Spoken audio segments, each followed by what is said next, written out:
Hello, this is Dr. Kamlesh Sharma from Department of Physics, RR College, Alwar. Today we will discuss about some terms and fundamental concepts used in circuit analysis. The terms are network, impedances, branch, node, mesh or loop, and sources of electrical energy.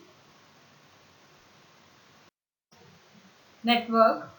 An electrical network is an interconnection of electrical components such as batteries, resistors, inductors, capacitors, switches and transistors. Network को जाल कहा जाता है।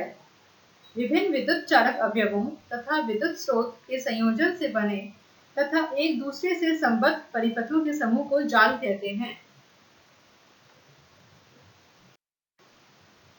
There are three types of network: four-terminal network, three-terminal network, and two-terminal network. In four-terminal network, two terminals are for input and two terminals are for output. In three-terminal network, one input terminal and one output terminal is joined, so we have three terminals. In two-terminal network, the two output terminals are shorted and therefore we have two terminals. जाल तीन प्रकार के होते हैं: चतुर्टर्मिनल जाल, त्रिटर्मिनल जाल और द्विटर्मिनल जाल। चतुर्टर्मिनल जाल में दो टर्मिनल्स इनपुट के लिए होते हैं और दो टर्मिनल्स आउटपुट के लिए। त्रिटर्मिनल जाल में इनपुट टर्मिनल और आउटपुट टर्मिनल में से एक एक टर्मिनल को मिला दिया जाता है तथा इस प्रकार हमारे पास तीन टर्मिनल बचते हैं। द्विटर्मिनल जाल में दो आउटपुट टर्मिनल्स को लघुपतित कर दिया जाता है तथा हमारे पास दो इनपुट टर्मिनल्स बचते हैं। There are two types of network classified on the basis of presence of source in the circuit. They are active network and passive network. Active network is the network in which source of electrical energy is present in the circuit, and passive network is the network in which there is no source of electrical energy in the circuit. विद्युत स्रोत की उपस्थिति को देखते हुए जाल को दो प्रकार में विभाजित किया जा सकता है: सक्रिय जाल, निष्क्रिय जाल। सक्रिय जाल में ऊर्जा स्रोत उपस्थित रहते हैं जबकि निष्क्रिय जाल में कोई भी ऊर्जा स्रोत उपस्थित नहीं होता।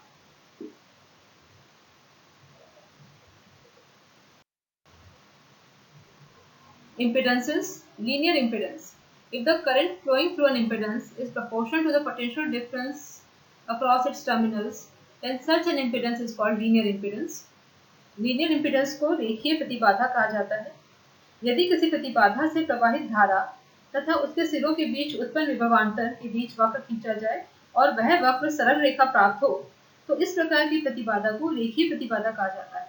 जैसे प्रतिरोध R, प्रेरकत्व L, संधारित्र C, ये रेखीय प्रतिबाधाओं के एग्जाम्पल्स हैं।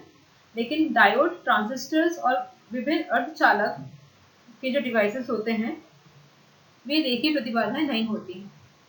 Bilateral impedances. If the current flowing through an impedance remains unchanged by reversing the direction of current through an impedance, it is called bilateral impedance. यदि किसी प्रतिबाधा से प्रवाहित धारा की दिशा को बदल दिया जाए तो प्रतिबाधा का मान यदि अपरिवर्तित रहता है तो उसे द्विपार्श्विक प्रतिबाधा कहते हैं। जैसे प्रतिरोध R, प्रेरकत्व L, धारिता C, ये सब द्विपार्श्विक प्रतिबाधाएं हैं, लेकिन डायोड, ट्रांजिस्टर्स आदि द्विपार्श्विक प्रतिबाधाएं नहीं है। Branch.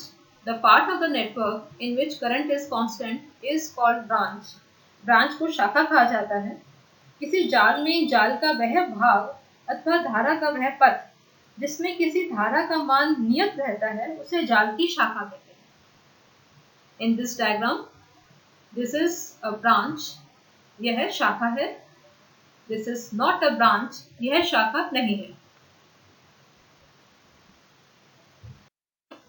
Node. Node is a point in a network at which lines or branch intersect or meet. Node को संधि कहा जाता है। किसी जाल में जिस बिंदु पर दो या दो से अधिक शाखाएं मिलती हैं उसे संधि कहते हैं। इस चित्र में विभिन्न नोड बताए गए हैं। Loop or mesh. Loop is a closed path of current which may consist of many branches. Loop को पाश भी कहा जाता है। किसी परिपथ में धारा का वह बंद पथ जो कुछ शाखाओं से मिलकर बना होता है उसे पाश कहते हैं। For example, in this diagram ACDBA is a loop. Sources of electrical energy. There are two types of sources, voltage source and current source. These two types of sources are further classified as ideal source and real source. विद्युत परिपथ में दो प्रकार के शक्ति स्रोत होते हैं, वोल्टता स्रोत तथा धारा स्रोत। ये दोनों प्रकार के स्रोत वास्तविक या आदर्श हो सकते हैं। Voltage source. A voltage source is a two-terminal device that generates an output voltage.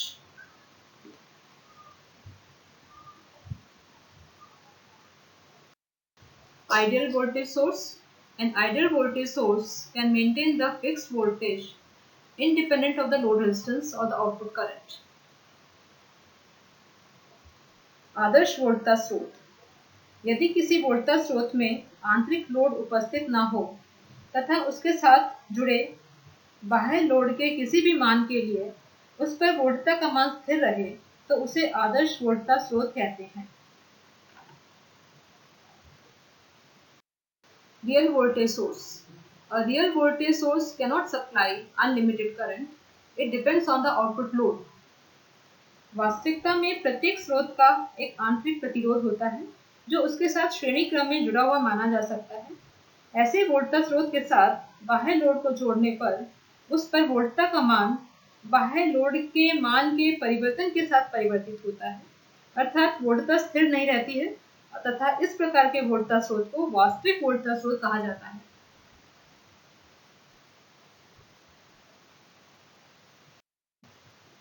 Current source. A current source is a device that delivers an electric current which is independent of the voltage across it. Ideal current source.